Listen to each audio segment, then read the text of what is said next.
મેદાનમાં ward number 9 પરિવારનું હુંફાળું પીઠબળ શ્રીરંગ રાજેશ આયરે અને રાજેશ આયરે વધાર્યો વિદ્યાર્થીઓનો આત્મવિશ્વાસ। કહેવાય છે કે શુભ શરૂઆત એ અડધી સફળતા છે। આજે જ્યારે સમગ્ર ગુજરાતમાં બોર્ડની પરીક્ષાનો પ્રારંભ થયો છે ત્યારે વડોદરાના વોર્ડ નંબર 9માં કંઈક અલગ જ દ્રશ્યો જોવા મળ્યા।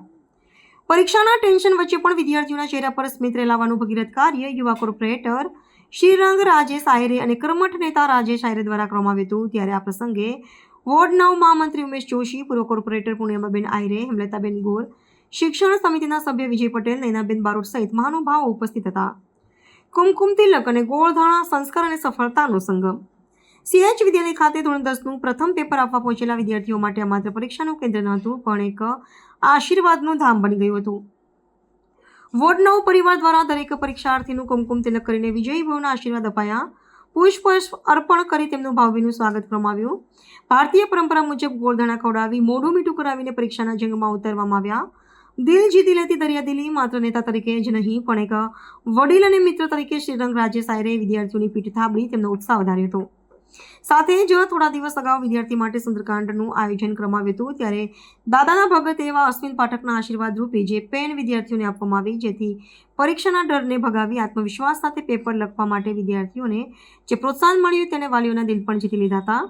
આયરે પરિવારની અનોખી પહેલે સાબિત કરી દીધું છે કે રાજકારણથી ઉપર ઉઠીને જ્યારે સામાજિક જવાબદારી નિભાવવામાં આવે ત્યારે જ ખરા અર્થમાં સમાજનું ઘડતર થાય છે। છેલ્લા 25 વર્ષથી CH વિદ્યાલય પહેલાં તો જોતા હતા કે નિલેશ સાહેબ, હવે અંકુરભાઈ, એવી રીતના અલગ અલગ અમારા વિસ્તારમાં વિદ્યા મંદિર હશે, CK પ્રજાપતિ હશે, સાથે સાથે ગોત્રી સ્કૂલ છે અને CH વિદ્યાલય તો અમે વર્ષોથી અહીંયા છે। આજે વડોદરા શહેરની સમગ્ર ગુજરાતભરના દરેક વિદ્યાર્થીઓને અમે ખૂબ ખૂબ શુભેચ્છા પાઠવીએ છીએ।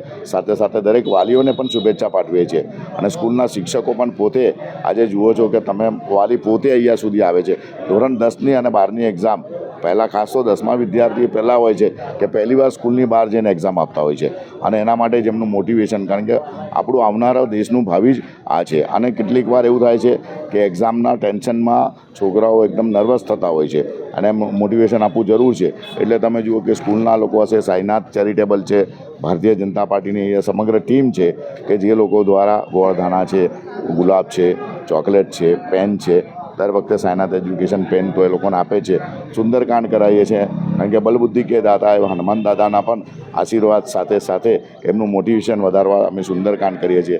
એક્ઝામ પછી એ લોકો પાસ થાય એમના એ લોકોને તમે જુઓ કે દરેક છોકરાઓને અમે એમના મેડલને શીલ્ડ આપીએ છીએ, તો નોટબુકોનું વિતરણ કરીએ કારણ કે એજ્યુકેશન, સાયનાથ એજ્યુકેશન તો એજ્યુકેશન સાથે છે જ પણ સાથે સાથે શ્રીરંગ અને અમારી સમગ્ર ટીમ જે ભારતીય જનતા પાર્ટીના આજે તમે જુઓ કે શહેર સંગઠનમાંથી અમારા આવેલા એવા ખુશ્બુબેન છે, ઉમેશભાઈ છે, શ્રીરંગ જે કોર્પોરેટર છે, અમારા પૂર્ણિમાબેન આયરે છે, સાથે હેમલતાબેન ગોર છે, નૈનાબેન છે, એજ્યુકેશન કમિટીના વિજયભાઈ છે, સમગ્ર સાયનાથની ટીમ, સમગ્ર ભારતીય જનતા પાર્ટી ટીમ અને બધા જ વાલીઓ પણ અહીંયા અને સ્કૂલના સૌ લોકોને, સૌ ટીચર્સો પણ આજે બધાને મોટિવેશન આપવા માટે અહીંયા હાજર હતા।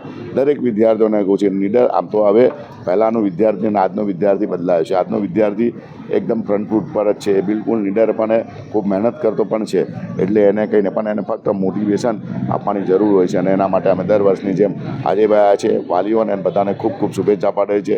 Best of luck. જય સાઈનાથ, જય શ્રી કૃષ્ણ। સમગ્ર ગુજરાતભરની અંદર જ્યારે બોર્ડની એક્ઝામ શરૂ થઈ રહી છે, 10મા અને 12માના વિદ્યાર્થીઓની જ્યારે પરીક્ષાઓ શરૂ થતી હોય તો તેમને પ્રોત્સાહન પૂરું પાડવા માટે અમારા માધ્યમથી જે સુંદરકાંડનું એક આયોજન કરવામાં આવે છે કે જેની અંદર બલબુદ્ધિના દાતા, વિઘ્નહર્તા એવા તમામ જે દુઃખોને દૂર કરે છે એવા હનુમાન દાદાનું પણ જે સુંદરકાંડનું આયોજન કરવામાં આવ્યું હતું।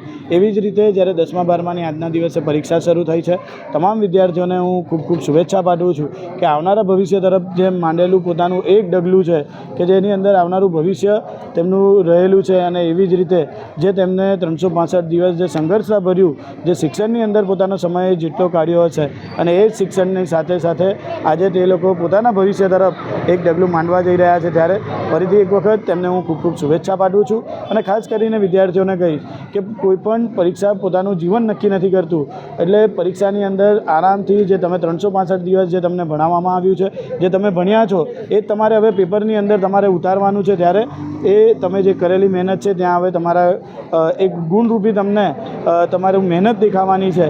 તો એ જ માટે આજના દિવસે તમામ વિદ્યાર્થીઓને હું ખૂબ ખૂબ શુભેચ્છા પાઠવું છું।